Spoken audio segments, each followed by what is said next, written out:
श्रीमद् भगवत गीता के पास दुनिया की हर समस्या का समाधान है, आपके हर सवालों का जवाब है।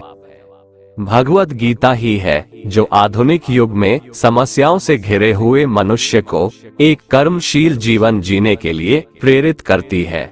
गीता ऐसे प्रेरणादायक संदेशों का महासागर है जो जीवन से निराश मनुष्य को आशाओं से भर देती है। श्रीमद् भगवत गीता एकमात्र ऐसा ग्रंथ है जो मनुष्य को जीने का सही तरीका बताती है। गीता जीवन में धर्म, कर्म और प्रेम का पाठ पढ़ाती है। श्रीमद् भगवत गीता का ज्ञान मानव जीवन और जीवन के बाद का जीवन दोनों के लिए उपयोगी माना गया है। श्रीमद् भगवत गीता भगवान का श्वास है, हृदय है और भगवान की साक्षात मूर्ति है। गीता भगवान का प्रधान रहस्यमय आदेश है। ऐसी दशा में गीता का पालन करने वाला उन्हें प्राणों से भी बढ़कर प्रिय है। भगवत गीता में कुल 18 अध्याय है और 700 श्लोक है, जिसे सभी के लिए पढ़ पाना थोड़ा मुश्किल है। इसीलिए आज के इस बेहद ही खास वीडियो में हम श्रीमद् भगवत गीता के 30 विचारों के बारे में बात करने वाले हैं, जिन्हें जानकर आप श्रीमद् भगवत गीता का सही मतलब समझ पाएंगे। इसलिए इन विचारों को आप हर रोज जरूर सुने। तो चलिए जानते हैं भगवत गीता के 30 महत्वपूर्ण विचारों को। भगवान श्री कृष्ण अर्जुन को उपदेश देते हुए कहते हैं कि हे अर्जुन, क्यों व्यर्थ चिंता करते हो? किससे व्यर्थ डरते हो? कौन तुम्हें मार सकता है? यह आत्मा अजर अमर है। आत्मा न तो मरता है और न ही जन्म लेता है, क्योंकि आत्मा अजन्मा, नित्य, सनातन और पुरातन है। शरीर के मारे जाने पर भी यह नहीं मरता। जिस प्रकार मनुष्य अपने पुराने वस्त्रों को त्याग कर नए वस्त्र धारण करता है, ठीक उसी प्रकार आत्मा पुराने व्यर्थ शरीर को त्याग कर नए शरीर को धारण करती है। आत्मा को शस्त्र काट नहीं सकते और न अग्नि इसे जला सकती है, जल इसे गीला नहीं कर सकता और ना ही वायु इसे सुखा सकती है। ये प्रकृति का नियम है। इस सत्य को स्वीकार करके भयमुक्त होकर आज में जीना चाहिए।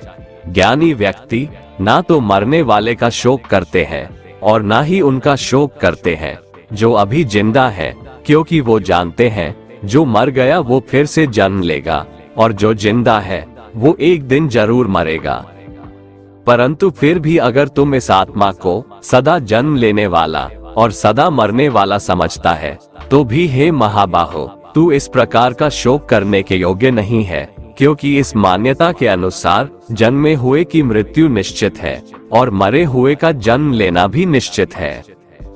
हे अर्जुन, अपने धर्म से भागकर तू भय मत कर, क्योंकि एक क्षत्रिय के लिए धर्मयुक्त युद्ध से बढ़कर दूसरा कोई कल्याणकारी कर्तव्य नहीं है। हे पार्थ, अपने आप प्राप्त हुए और खुले हुए स्वर्ग के द्वार रूपी इस प्रकार के युद्ध को भाग्यवान क्षत्रिय लोग ही पाते हैं। किंतु अगर तुम इस धर्मयुक्त युद्ध को नहीं करेगा, तो स्वधर्म और कीर्ति को खोकर पाप को प्राप्त होगा तथा युगों युगों तक तुम्हारे अपकीर्ति की चर्चा होगी। सम्मानित पुरुष के लिए अपकीर्ति मौत से भी बढ़कर है। या तो तुम युद्ध में मारा जाएगा और स्वर्ग को प्राप्त होगा, या तो संग्राम में जीतकर पृथ्वी का राज्य भोगेगा। इस कारण हे अर्जुन, उठ और युद्ध कर। हार जीत, लाभ हानि और सुख दुख को समान समझकर युद्ध के लिए तैयार हो जा। इस प्रकार युद्ध करने से तू पाप को नहीं प्राप्त होगा और यही तुम्हारा सबसे बड़ा धर्म और कर्म है। कर्म पर ज्ञान देते हुए भगवान श्री कृष्ण कहते हैं कि हे अर्जुन, कर्म करो लेकिन फल की इच्छा मत रखो। अपने संपूर्ण कर्मों को भगवान को समर्पित करके करो। जो मनुष्य इस प्रकार से कर्म करता है वह कर्मयोगी कहलाता है। कर्मयोगी की स्थिति इस संसार में एक दाता के समान है और वह कुछ पाने की कभी चिंता नहीं करता। वह जानता है कि वह दे रहा है और बदले में कुछ मांगता नहीं, और इसीलिए वह दुख के चंगुल में नहीं पड़ता। कर्मयोगी कर्म का त्याग नहीं करता है, वह केवल कर्मफल का त्याग करता है और कर्मजनित दुखों से मुक्त हो जाता है। कर्म फल का त्याग कर धर्मनिरपेक्ष कार्य का संपादन भी पूजा के समान हो जाता है। संसार का कोई कार्य ब्रह्म से अलग नहीं है। इसलिए कार्य की प्रकृति कोई भी हो, निष्काम कर्म सदा ईश्वर को ही समर्पित हो जाता है। पुनर्जन्म का कारण वासनाओं या अतृप्त कामनाओं का संचय है। कर्मयोगी कर्मफल के चक्कर में ही नहीं पड़ता, अतः वासनाओं का संचय भी नहीं होता। इस प्रकार कर्मयोगी पुनर्जन्म के बंधन से भी मुक्त हो जाता है। कर्मयोग हमारे आत्मज्ञान को जागृत करता है। इसके बाद हम न केवल अपने वर्तमान जीवन के उद्देश्यों को, बल्कि जीवन के बाद की अपनी गति का पूर्वाभास प्राप्त कर सकते हैं। इस योग में कर्म के द्वारा ईश्वर की प्राप्ति की जाती है। श्रीमद् भगवत गीता में कर्मयोग को सर्वश्रेष्ठ माना गया है। गृहस्थ और कर्मठ व्यक्ति के लिए ये योग अधिक उपयुक्त है। कर्मयोग का कभी नाश नहीं होता। इसके संस्कार साधक के अंतःकरण में स्थित हो जाते हैं और वे साधक को दूसरे जन्म में पुनः साधन में लगा देते हैं। निष्काम भाव से किए गए कर्मों का विपरीत परिणाम भी नहीं होता है और ऐसा साधक भगवान को प्राप्त हो जाता है। श्री भगवान कहते हैं कि आसक्ति रहित कर्म वेदों से भी बढ़कर है। वेद भी सिर्फ 3 गुणों में समाप्त हो जाते हैं, उससे आगे वे भी नहीं जानते। उससे आगे है कर्म योग। श्री भगवान का कहना है कि कर्म करो लेकिन उससे आसक्ति मत रखो। बेहद बड़े जलाशय के प्राप्त हो जाने पर छोटे जलाशय में मनुष्य का जितना प्रयोजन रहता है, उसी तरह से जिसने ब्रह्म तत्व को समझ लिया, तब उसके लिए वेदों की कोई आवश्यकता नहीं रह जाती है। भगवान श्री कृष्ण कहते हैं, श्रेष्ठ पुरुष जैसा आचरण करता है, अन्य पुरुष भी वैसा ही आचरण करते हैं। वह जो कुछ प्रमाण देता है, समस्त मनुष्य समुदाय उन्हीं के पद चिन्हों पर अपने रास्ते चुनता है। इसलिए सज्जन व्यक्तियों को सदैव अच्छा व्यवहार करना चाहिए। हे अर्जुन, मेरा इन तीनों लोकों में न तो कुछ कर्तव्य है और न ही कोई वस्तु प्राप्त करने योग्य है, फिर भी मैं कर्म में ही बरतता हूँ, अर्थात मैं भी कर्म करते हुए अपने कर्तव्य का निर्वाह करता हूँ। श्री भगवान कहते हैं, हे पार्थ, यदि मैं कर्मों को करने में सावधानी ना बरतूं तो बड़ा अनर्थ हो जाएगा, क्योंकि मनुष्य सब प्रकार से मेरे ही मार्ग का अनुसरण करते हैं। इसलिए यदि मैं कर्म न करूं तो ये सब मनुष्य नष्ट भ्रष्ट हो जाएंगे और मैं संकर्ता का करने वाला हो जाऊंगा तथा इस समस्त प्रजा को नष्ट करने वाला बन जाऊंगा। हे भारत, जिनमें समझ नहीं होती वो कर्म में आसक्त होकर कर्म करते हैं। आसक्ति रहित विद्वान को भी चाहिए कि वह भी लोगों को सही दिशा दिखाने के लिए उसी प्रकार कर्म करे। जो ज्ञानी हैं, जिन्हें ईश्वर की सच्चाई मालूम हो चुकी है, उनकी ये जिम्मेदारी बन चुकी है कि उनके काम करने के तरीके से कहीं किसी और के मन में काम करने के प्रति अश्रद्धा या अपमान ना पैदा हो जाए। इसलिए उन ज्ञानी जनों के लिए ये जरूरी है कि वो ऐसा उदाहरण सामने रखें जिससे हर कोई अपना कर्म, अपना कर्तव्य करने के लिए प्रेरित हो। वास्तव में संपूर्ण कर्म सब प्रकार से प्रकृति के गुणों द्वारा किए जाते हैं, तो भी जिसका अंतःकरण अहंकार से मोहित हो रहा है, ऐसा अज्ञानी मैं करता हूँ ऐसा मानता है। तामसिक गुण वाले व्यक्ति आलस्य या नींद इसी प्रकार के कर्म करते हैं। राजसिक गुण वाले बात बात पर शौर्य या बहादुरी दिखाने का काम करते हैं, लेकिन ज्ञानी मनुष्य जानते हैं उसके गुण ही उससे कर्म करवा रहे हैं, और जो ज्ञानी नहीं होते वो समझते हैं कि सब कुछ वही कर रहे हैं। कर्म में लगे हुए ज्ञानियों को ये जानना चाहिए कि गुण ही उनसे कर्म करवाते हैं, वो खुद कुछ भी नहीं करते। और जो ज्ञानी इस बात को समझ ले तो ये उनकी जिम्मेदारी होती है कि वो अज्ञानियों को समझाए कि कर्म ही उनका धर्म है। श्री कृष्ण अर्जुन से कहते हैं कि तुम मुझ अंतर्यामी परमात्मा में अपने सारे कर्मों को अर्पण कर दे। जो कोई मनुष्य दोष दृष्टि से रहित और श्रद्धा युक्त होकर मेरे इस मत का सदा अनुसरण करते हैं, वे भी संपूर्ण कर्मों से छूट जाते हैं। परंतु जो मनुष्य मुझ में दोषारोपण करते हुए मेरे इस मत के अनुसार नहीं चलते हैं, उन मूर्खों को तू संपूर्ण ज्ञानों में मोहित और नष्ट हुआ ही समझ। ज्ञानी मनुष्य या योगी किसे कहते हैं, इसके बारे में श्री भगवान बताते हैं कि जब मनुष्य मन में स्थित संपूर्ण कामनाओं को भली भांति त्याग देता है और आत्मा से आत्मा में ही संतुष्ट रहता है, तब वह मनुष्य ज्ञानी या योगी कहलाता है। दुखों की प्राप्ति होने पर जिसके मन में उद्वेग नहीं होता, सुखों की प्राप्ति में जो सर्वथा स्पृहा रहित है तथा जिसके राग, भय और क्रोध नष्ट हो गए हैं, ऐसा मनुष्य ज्ञानी कहलाता है। जो मनुष्य सर्वत्र स्नेह रहित होकर शुभ या अशुभ वस्तु को प्राप्त होकर न प्रसन्न होता है और न द्वेष करता है, वह ज्ञानी है। जिस प्रकार कछुआ सब ओर से अपने अंगों को समेट लेता है, वैसे ही जब कोई मनुष्य इंद्रियों के विषयों से इंद्रियों को सब प्रकार से हटा लेता है, तब वह स्थिर बुद्धि मनुष्य ज्ञानी के समान है, ऐसा समझना चाहिए।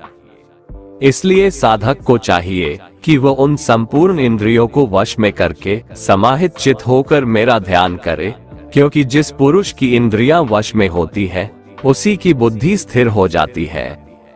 विषयों का चिंतन करने वाले पुरुष की उन विषयों में आसक्ति हो जाती है, आसक्ति से उन विषयों की कामना उत्पन्न होती है और कामना में विघ्न पड़ने से क्रोध उत्पन्न होता है।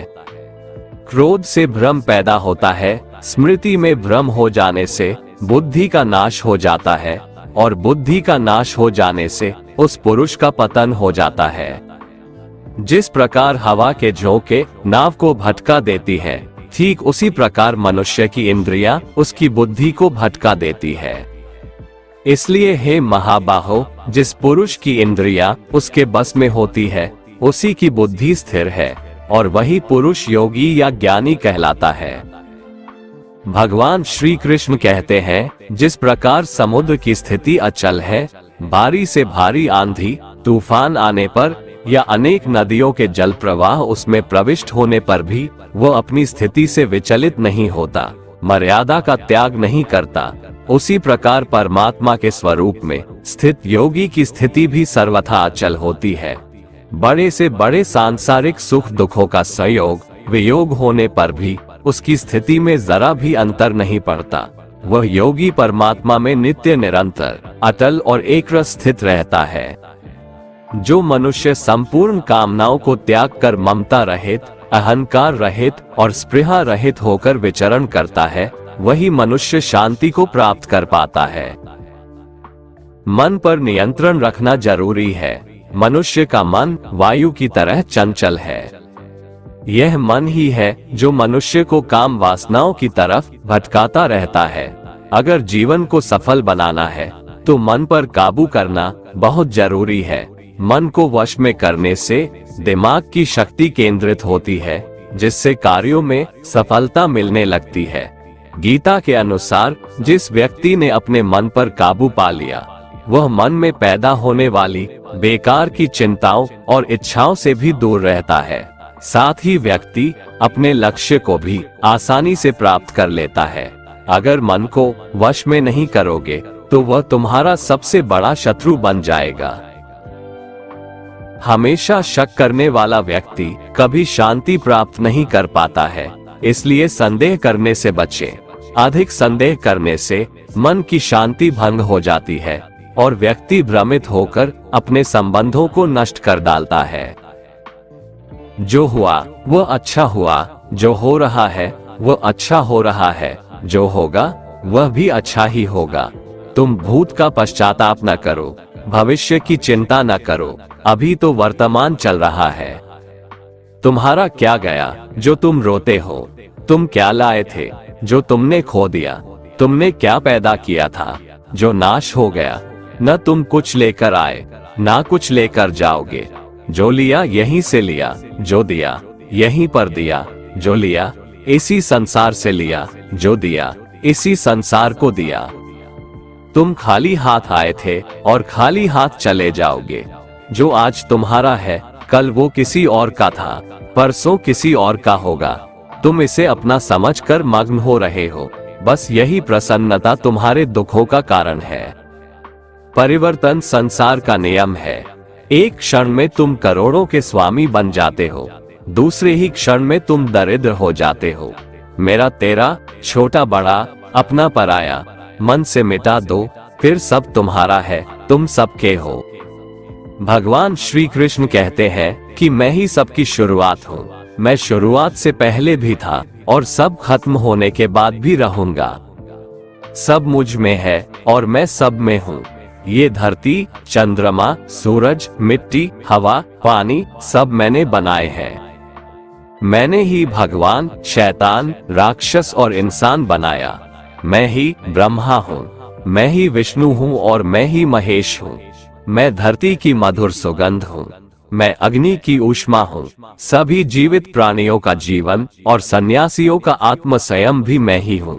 मैं ही सबका पालन पोषण करता हूँ और मैं ही सबका विनाश करता हूँ। मैं धरती के सभी प्राणियों को जानता हूँ, लेकिन वास्तविकता में मुझे कोई नहीं जानता। जब जब इस धरती पर पाप, अहंकार और अधर्म बढ़ेगा, तो उसका विनाश कर पुनः धर्म की स्थापना करने हेतु मैं अवश्य अवतार लेता रहूंगा। कान्हा कहते हैं, जिस प्रकार प्रकाश की ज्योति अंधेरे में चमकती है, ठीक उसी प्रकार सत्य भी चमकता है। इसलिए मनुष्य को हमेशा सत्य की राह पर चलना चाहिए। तन की सुंदरता मन को आकर्षित करती है, जबकि स्वभाव की सुंदरता हृदय को आकर्षित करती है। इसीलिए मनुष्य का स्वभाव हमेशा निर्मल होना चाहिए। कौन क्या कर रहा है, कैसे कर रहा है और क्यों कर रहा है, इन सब से आप जितना दूर रहेंगे उतना ही खुश रहेंगे। मनुष्य अपने हृदय से जो दान कर सकता है वो अपने हाथों से नहीं कर सकता, और मौन रहकर जो कुछ वो कह सकता है वो शब्दों से नहीं कह सकता। किसी भी व्यक्ति को ना तो समय से पहले और ना ही भाग्य से अधिक कुछ मिलता है, लेकिन उसे पाने के लिए सदैव प्रयत्नशील रहना चाहिए। भगवान श्री कृष्ण कहते हैं, जिस मनुष्य के अंदर ज्ञान की कमी और ईश्वर में श्रद्धा नहीं होती, वो मनुष्य जीवन में कभी भी आनंद और सफलता को प्राप्त नहीं कर पाता। मोह विनाश का कारण होता है। मनुष्य के दुखों का मूल कारण उसका मोह ही है। वो जितना अधिक मोह करेगा उतना ही अधिक कष्ट भी भोगेगा। ज्यादा खुश होने पर और ज्यादा दुखी होने पर निर्णय नहीं लेना चाहिए, क्योंकि ये दोनों परिस्थितियां आपको सही निर्णय नहीं लेने देती हैं। जो व्यक्ति आध्यात्मिक जागरूकता के शिखर तक पहुंच चुके हैं, उनका मार्ग है निस्वार्थ कर्म, और जो भगवान के साथ संयोजित हो चुके हैं, उनका मार्ग है स्थिरता और शांति। मानव कल्याण ही भगवत गीता का प्रमुख उद्देश्य है। इसलिए मनुष्य को अपने कर्तव्यों का पालन करते समय मानव कल्याण को प्राथमिकता देना चाहिए। हे अर्जुन, वह जो वास्तविकता में मेरे उत्कृष्ट जन्म और गतिविधियों को समझता है, वो शरीर त्यागने के बाद पुनः जन्म नहीं लेता और मेरे परम धाम को प्राप्त होता है। वो व्यक्ति जो सभी इच्छाएं त्याग देता है और मैं और मेरा की लालसा और भावनाओं से मुक्त हो जाता है, उसे अपार शांति की प्राप्ति होती है। संयम, सदाचार, स्नेह एवं सेवा, ये गुण सत्संग के बिना नहीं आते। ईश्वर से किए गए प्रार्थना से इंसान की परिस्थिति या तकदीर बदले या ना बदले, पर उस प्रार्थना से इंसान के चरित्र में जरूर बदलाव आता है। भगवान श्री कृष्ण कहते हैं, हे अर्जुन, जो भक्त मुझे जिस प्रकार भजते हैं, मैं भी उनको उसी प्रकार भजता हूँ, क्योंकि सभी मनुष्य सब प्रकार से मेरे ही मार्ग का अनुसरण करते हैं। इस मनुष्य लोक में कर्मों के फल को चाहने वाले लोग देवताओं का पूजन किया करते हैं, क्योंकि उनको कर्मों से उत्पन्न होने वाली सिद्धि शीघ्र मिल जाती है। ब्राह्मण, क्षत्रिय, वैश्य और शूद्र, इन 4 वर्णों का समूह गुण और कर्मों के अनुसार मेरे द्वारा रचा गया है। इस प्रकार उस सृष्टि रचनादि कर्म का कर्ता होने पर भी मुझ अविनाशी परमेश्वर को तू वास्तव में अकर्ता ही जान। जिसने अपने मन और इंद्रियों को जीत लिया है और जिसने समस्त भोगों की सामग्री का परित्याग कर दिया है, ऐसा आशा रहित पुरुष केवल शरीर संबंधी कर्म करता हुआ भी पापों को नहीं प्राप्त होता है। जिसको बिना मांगे जो मिले उसी में संतुष्ट रहता है, जो न किसी से ईर्ष्या करता है और ना द्वेष, जो सुख दुख को एक समान भाव से देखता है, ऐसा मनुष्य कर्म योगी कहलाता है, जिसकी आसक्ति सर्वथा नष्ट हो गई है, जो अपने देह पर अभिमान नहीं करता और जो ममता से रहित हो गया है, जिसका चित्त निरंतर परमात्मा के ज्ञान में स्थित रहता है। वैसा कर्मयोगी अपना कर्म यज्ञ की तरह करता है और मोक्ष को प्राप्त होता है। जो अपना सब कुछ परमात्मा को अर्पित कर देता है, जिसके लिए परमात्मा ही सब कुछ है, जो अपने हर कर्म में परमात्मा को देखता है और हर कर्म परमात्मा के लिए करता है, वैसा कर्मयोगी मोक्ष का अधिकारी होता है। कान्हा कहते हैं, अपनी इंद्रियों को वश में करने का सबसे बड़ा तरीका है ज्ञान। ज्ञान से ही योगी लोग अपने मन को नियंत्रण में करते हैं। जब भी कोई बुरा विचार आता है तो उनका ज्ञान ही उसे बताता है कि उनका लक्ष्य ये नहीं है। भगवान श्री कृष्ण कहते हैं, यदि कोई मनुष्य सब पापियों से भी अधिक पाप करने वाला है तो भी वह ज्ञान रूपी नाव द्वारा परमात्मा की भक्ति करके पाप रूपी समुद्र से तर जाता है। क्योंकि जिस प्रकार प्रज्वलित अग्नि ईंधनों को भस्ममय कर देता है, वैसे ही ज्ञान रूप अग्नि संपूर्ण कर्मों को भस्ममय कर देता है और मनुष्य परमात्मा को प्राप्त हो जाता है।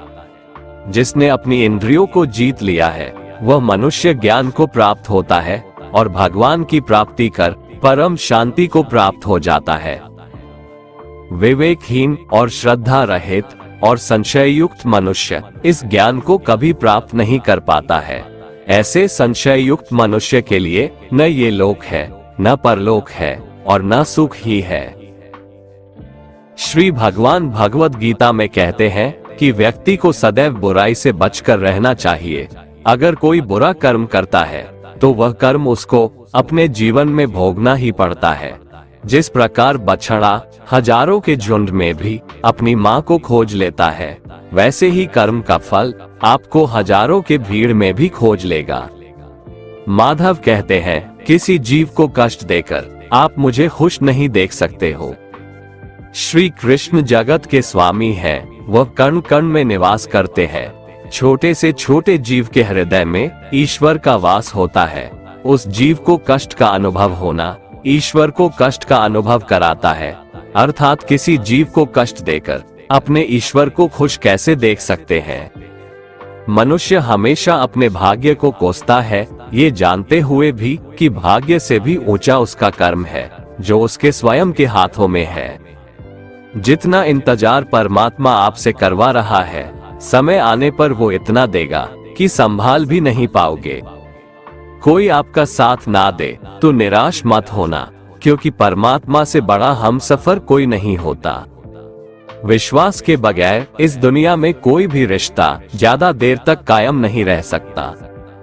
केवल ज्ञान ही एक ऐसा अक्षय तत्व है जो कहीं भी किसी भी अवस्था में और किसी भी काल में मनुष्य का साथ नहीं छोड़ता। धरती पर जिस प्रकार मौसम में बदलाव आता है, उसी प्रकार जीवन में भी सुख दुख आता जाता रहता है। युद्ध हो या जीवन, सफलता केवल 3 शस्त्रों से प्राप्त होती है, धर्म, धैर्य और साहस। कोई भी मनुष्य जन्म से नहीं बल्कि अपने कर्मों से महान बनता है। कुछ पाना है तो खुद पर भरोसा कीजिए, क्योंकि सहारे कितने भी सच्चे और अच्छे हो, साथ छोड़ ही जाते हैं। मित्र गरीब है या अमीर मायने नहीं रखता, बल्कि वो आपके बुरे समय में आपका साथ कितना देता है, यह मायने रखता है। धर्म चाहे जो भी हो, अच्छे इंसान बनो। हिसाब हमारे कर्म का होगा, धर्म का नहीं। प्रकृति के 3 गुण, सत्व गुण, रज गुण और तम गुण से उत्पन्न होने वाले भाव, उन सबको तू मुझसे उत्पन्न होने वाला समझ, परंतु प्रकृति के गुण मेरे अधीन रहते हैं, मैं उनके अधीन नहीं हूँ। प्रकृति के इन तीनों गुणों से उत्पन्न भावों द्वारा संसार के सभी जीव मोहग्रस्त रहते हैं। इस कारण वे मुझ परम अविनाशी को नहीं जान पाते हैं। हे अर्जुन, इन तीनों दिव्य गुणों से युक्त मेरी माया को पार कर पाना असंभव है, परंतु जो मनुष्य मेरे शरणागत हो जाते हैं, वो मेरी इस माया को आसानी से पार कर जाते हैं।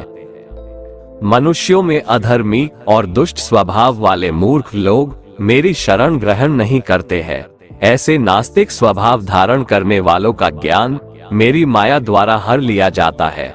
बुद्धिहीन मनुष्य मुझ अप्रकट परमात्मा को मनुष्य की तरह जन्म लेने वाला समझते हैं, इसलिए वह मेरे सर्वश्रेष्ठ अविनाशी स्वरूप के परम प्रभाव को नहीं समझ पाते हैं। मैं सभी के लिए प्रकट नहीं हूँ, क्योंकि मैं अपनी योग माया द्वारा आच्छादित रहता हूँ। इसलिए यह मूर्ख मनुष्य मुझ अविनाशी परमात्मा को नहीं समझ पाते हैं। जो मनुष्य जीवन के अंत समय में मेरा ही स्मरण करता हुआ शारीरिक बंधन से मुक्त होता है, वह मेरे ही भाव को अर्थात मुझको ही प्राप्त होता है, इसमें कुछ भी संदेह नहीं है। हे कुंती पुत्र, मनुष्य अंत समय में जिस जिस भाव का स्मरण करता हुआ शरीर का त्याग करता है, वह उसी भाव को ही प्राप्त होता है जिस भाव का जीवन में निरंतर स्मरण किया है। इसलिए हे अर्जुन, तू हर समय मेरा ही स्मरण कर, मन बुद्धि से मेरे शरणागत होकर तू निश्चित रूप से मुझको ही प्राप्त होगा। हे पृथापुत्र, जो मनुष्य बिना विचलित हुए अपनी चेतना अर्थात आत्मा से योग में स्थित होने का अभ्यास करता है, वह निरंतर चिंतन करता हुआ उस दिव्य परमात्मा को ही प्राप्त होता है। मनुष्य को उस परमात्मा के स्वरूप का स्मरण करना चाहिए, जो कि सभी को जानने वाला है, पुरातन है, जगत का नियंता है, सूक्ष्म से भी अति सूक्ष्म है, सभी का पालन करता है, अकल्पनीय स्वरूप है, सूर्य के समान प्रकाशमान है और अंधकार से परे स्थित है।